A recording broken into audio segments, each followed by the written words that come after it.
Te escuchamos. Kauruna caja, achachilana caja, sabjirin jaja, chauruna caja. Hichuruna capi, sabjirin jaja, chauru, acá sutichan. Kunat sutichan jaja, chauru, ja. Tajpachan jai, jicatasit, tanja. Kitina cates jalajabjeja, kitina cas acancasitaja, tajpachan. Entonces, los ancestros decían eso, que en estos días realmente esos eran los grandes días, el gran día que alguna vez se ha convertido en una canción, se ha convertido en todo.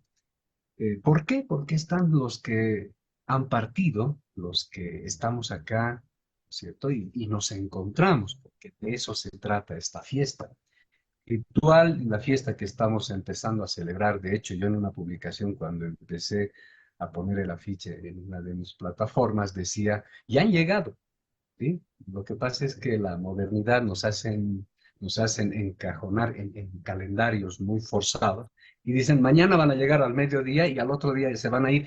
No funciona tanto así el calendario, sino que hay señales. El hermano Adelio muy claramente lo decía. La lluvia es un elemento importante que nos dice, "Ya están llegando, ya llegaron. ¿Y desde cuándo empezó a llover? Más o menos, ¿no es cierto? Empezando esta semana un poquito más. Entonces, ya estaban viniendo y nosotros no nos hemos dado cuenta o hemos perdido la noción de cómo se recibe.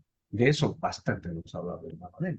Y cómo se van es otro ritual también, la cacharpaya, ¿no es cierto? Tampoco es al día siguiente, son otros días también que van a pasar.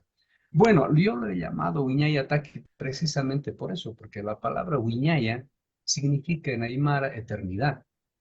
Y algo de esto queremos compartir con ustedes, porque resulta que nuestros ancestros, que voy a compartir es un poco parte de la investigación, que no es parte de esa investigación ortodoxa a la que nosotros nos hemos acostumbrado desde la academia. Aquí vamos a plantear parte del mismo temario con una investigación diferente, vamos a decir. Está tallado en piedra, lo que nosotros vemos acá es un tallado de piedra que tiene una datación de más de 5.000 años de antigüedad, donde los antepasados nos estaban explicando cómo se había generado el universo, ¿ya? ¿Cuál ha sido el modo en el que empezó, digamos, la vida en nuestro cosmos, etcétera? Vean ustedes que para eso vamos a requerir, podríamos estar horas hablando de estos iconos, pero vamos a hablar de algunos elementos importantes. Entre esos, vamos a hablar, por ejemplo, de estos remolinos, de ese movimiento, de ese mundo que hay constantemente en el universo. Luego, la presencia de los rayos. ¿Sí? La presencia de los rayos es un elemento vital que cierra todo el ciclo de la vida, que en realidad es el elemento que da, como diríamos, la chispa de la vida. Es el rayo. De ahí que nosotros vamos a ver más adelante cómo es que el rayo inclusive se encarga de elegir a sus hijos, servidores, ¿no es cierto? Entonces, a partir de ahí vienen inclusive parte de esa misma formación, de todo ese contexto de formación, están los mismos granizos. A nosotros nos han dicho, el granizo es malo. No es del todo malo, es parte de la formación de la vida. En esta época en la que los ancestros regresan, o sea, los que han partido regresan, nos están recordando que la forma de cómo, ¿no es cierto?, los efectos nosotros naturales que tenemos, de cómo también en el universo se ha dado la vida. ¿Ya? Y a partir de eso, cómo es que nosotros después hemos ido construyendo en forma fractal nuestra misma existencia. Entonces, a partir de este Yatiri que está en Tiwanaku, también vamos a aprender algo a partir de lo que hemos visto, un concepto fundamental que es lo que en Aymara decimos eh, el paya, ¿cierto? El dos, más que el dos, diríamos el par, ¿cierto? El par fundamental. O sea, nuestros abuelos y abuelas decían, tate kunas paya, es decir, que todo es par. Y miren que eso hoy en día está demostrado, ¿sí? La estructura de la materia es par, ¿no?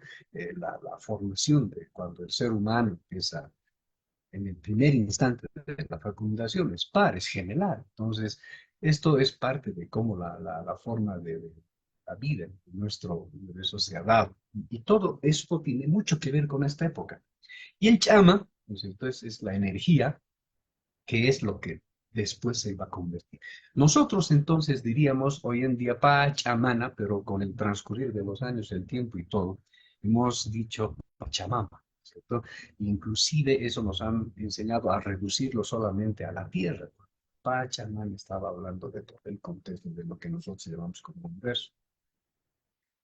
Ahora, de toda esta explicación que a veces hablamos en otra época, como en el 3 de mayo, esta estrella la conocemos desde como la Cruz del Sur, Hachacana, es como decimos nosotros, la huaca de la Hachacana, apunta a un lugar fundamental y eso tiene que ver también con esta época, ¿sí? Entonces, ese lugar que estaría apuntando esta Hachacana es un lugar que los abuelos decían el Alaya. ¿Sí?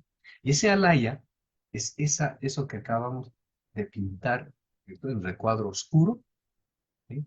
Ese sería el alaya. Ahora, ¿qué tiene que ver el alaya? El alaya, los abuelos y en muchas culturas también dicen que es de donde salen los ajayos, ¿sí?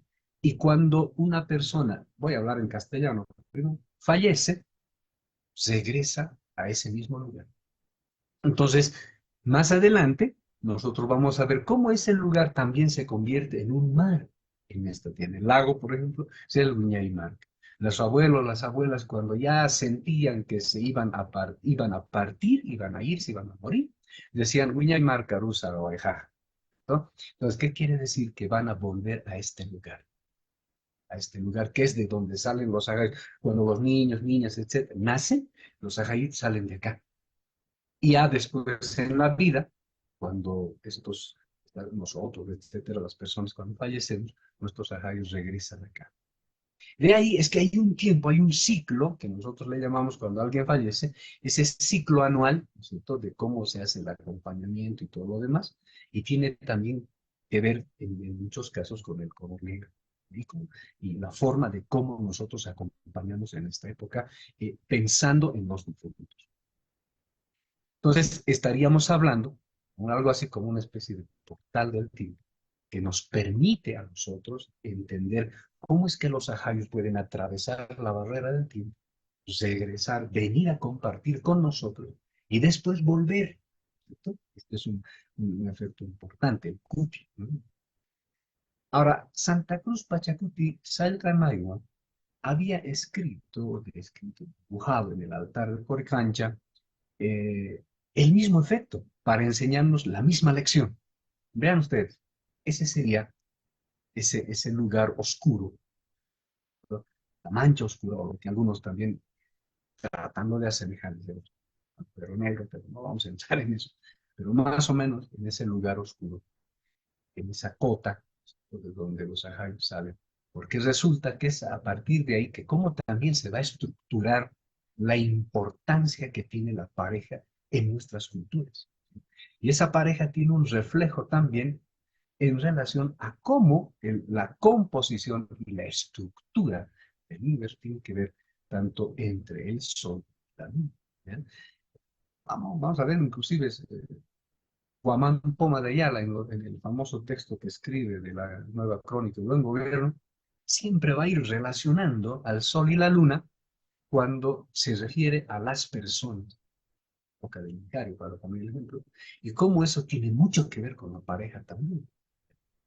Entonces, cuando hablamos de ese lugar, de cómo los abuelos le convertían en ese ritual, de cómo se llama el ajayu y de cómo el ajayu debe volver a su lugar, nosotros diríamos que hablaban de un portal, de un lugar, de un efecto que tiene que ver con la forma de cómo, por ejemplo, habían ellos hallado en Tiwanaku.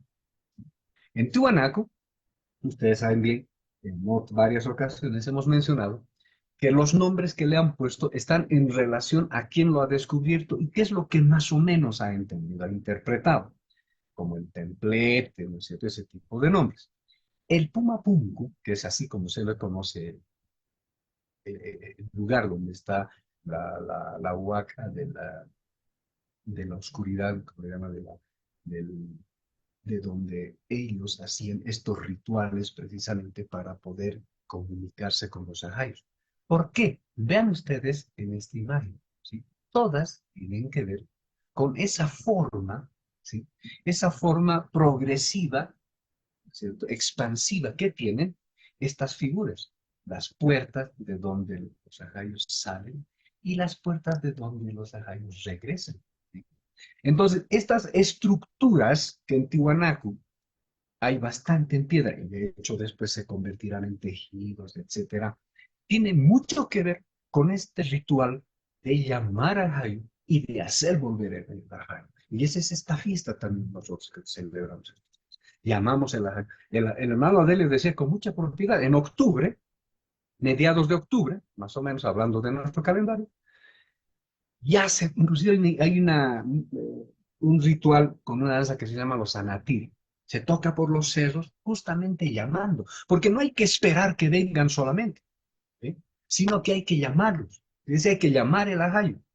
No solamente se llama el ajayo cuando alguien se enferma o se asusta, sino el ajayo hay que llamarlo en esta fiesta. Es decir, mamá, papá, tío, abuelo, no sé, las personas que conocemos, que queremos que vengan a la casa, al lugar donde estamos, hay que llamarlos. O mi padre, por ejemplo, decía eso, hay que invitarlos. Entonces uno cuando lo invitan, viene. Cuando no lo invitan, no viene. Entonces uno prepara una mesita, una pjata, ¿no es cierto?, con pan y todo, pero si no lo ha invitado, capaz no venga, ¿no es cierto? Entonces se siente también esa soledad. Entonces, ¿qué pasa? El ritual de llamar el ajayo y el ritual después de devolver el ajayo es importante. Y en este lugar, en Tiwanaku, que se conoce como el Pumapunku, tiene mucho que ver con estos rituales en relación a esa investigación, es decir, a la iconografía que tiene en este lugar sagrado. Entonces, otra de las cosas importantes que va a quedar después como una fiesta grande es justamente esto, ¿no? Las chumpas, ¿no? Los ancestros antes, bastantes, inclusive después durante la colonia, etcétera, las personas que fallecían, para empezar, no fallecían, pues, como ocurre hoy, ¿no es cierto? Primero que fallecían normalmente a muy larga edad, es decir, 100 años y más.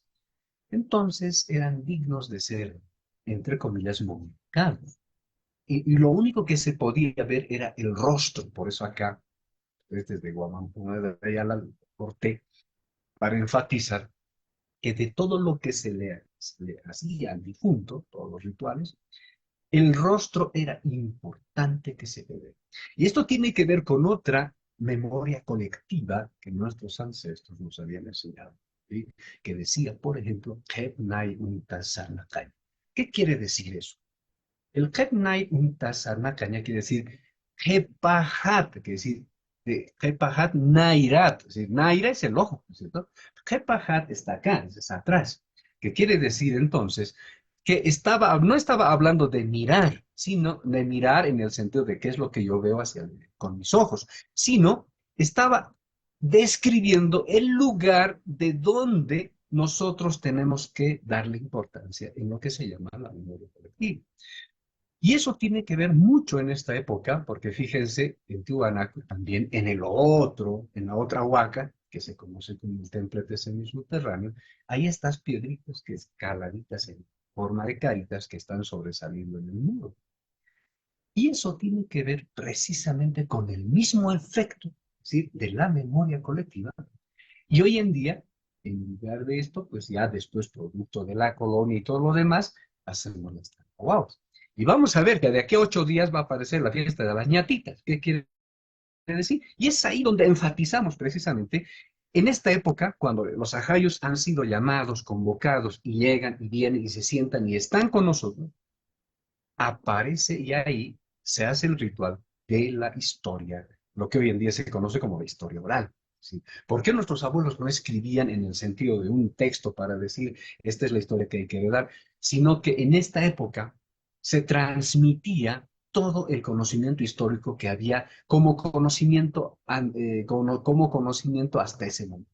Porque se hablaba del abuelo, del bisabuelo, del tío, de todos los que habían fallecido. Entonces, la historia de ellos, en parte, tenía mucho que ver con la historia de nuestro pueblo y era transmitida por los mayores en esta época, en los momentos y en estos rituales que donde se come, ¿no es cierto? Se comparte todo lo que se prepara en la Bjata, ¿no es cierto? Eso después, más adelante, en la República y hacia adelante, se va a convertir después en el sincretismo del rezar.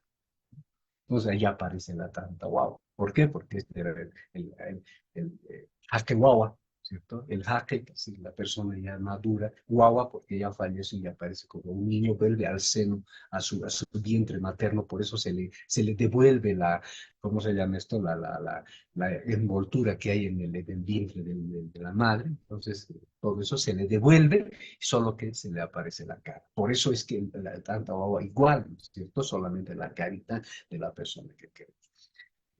Entonces, ese es el contexto también que yo quería aportar en este conversatorio el día de hoy. Y sin antes, quería aprovechar el momento para rendirle un homenaje a un amigo, un hermano, muchos ya lo conocen. Él partió hace muchos años atrás y yo le dediqué esto el año que él falleció. Los portales Inca, Choquehuanca, Sarjata Majiwas, Amuyuna Casa, Chamanchasta, Pelcata Nakamaj Uyasisikam, Apunakam Amir Sarjata, Hayaya Inca, Choquehuanca, Hayaya. ¿Por qué era importante? Es una persona que aportó bastante a esta colectividad, a esta memoria colectiva, a esta identidad de la que hoy en día podemos hablar también con esta fuerza. Allá, Hikizincama, gracias por todo.